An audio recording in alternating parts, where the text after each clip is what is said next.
Nesta aula, vamos falar sobre a regulamentação dos convênios. E o primeiro instrumento jurídico que vamos estudar é o Decreto-Lei 200 de 1967.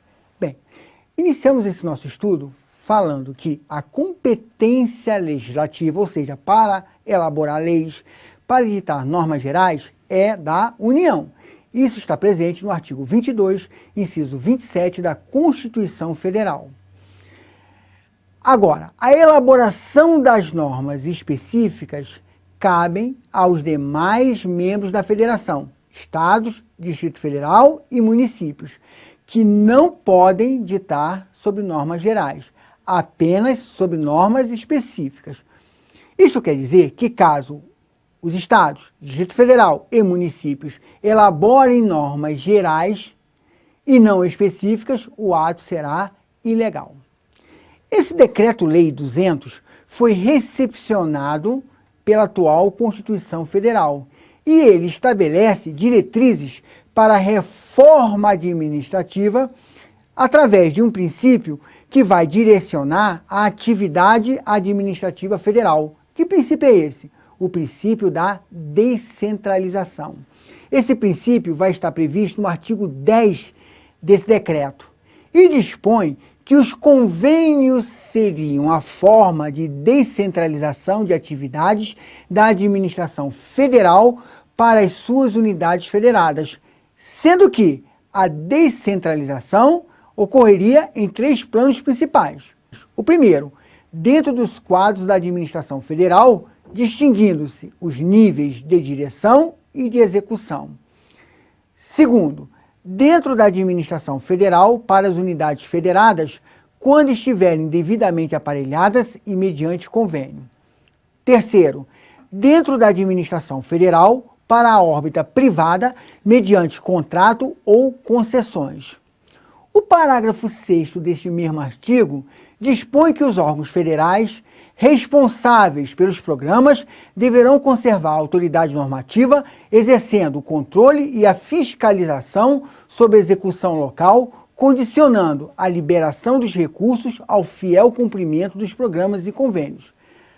Assim, este parágrafo vem estabelecer em qual situação vai ocorrer a descentralização e de que forma será garantido o alcance dos objetivos pretendidos pela administração federal, no qual os órgãos federais vão exercer o controle interno administrativo sobre os recursos liberados.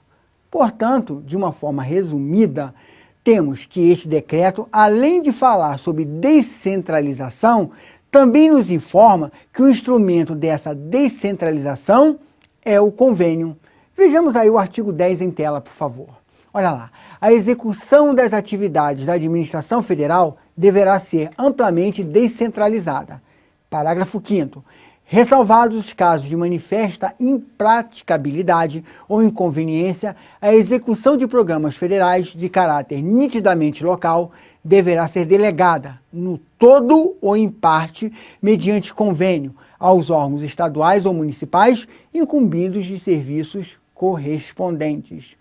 Parágrafo 6º. Os órgãos federais responsáveis pelos programas conservarão autoridade normativa e exercerão controle e fiscalização indispensáveis sobre a execução local, condicionando-se a liberação dos recursos ao fiel cumprimento dos programas e convênios.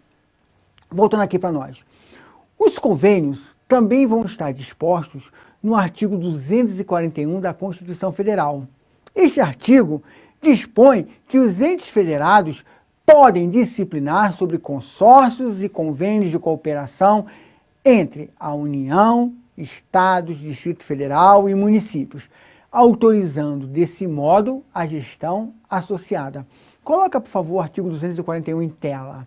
A União, os Estados, o Distrito Federal e os municípios disciplinarão, por meio de lei, os consórcios públicos e os convênios de cooperação entre os entes federados, autorizando a gestão associada de serviços públicos, bem como a transferência total ou parcial de encargos, serviços, pessoal e bens essenciais à continuidade dos serviços transferidos. Voltando aqui para nós. Vamos dar um exemplo de uma particularidade dos convênios de cooperação? A vedação da prática de qualquer ato jurídico. Por que existe essa vedação? Essa proibição se dá devido à não existência de personalidade jurídica própria.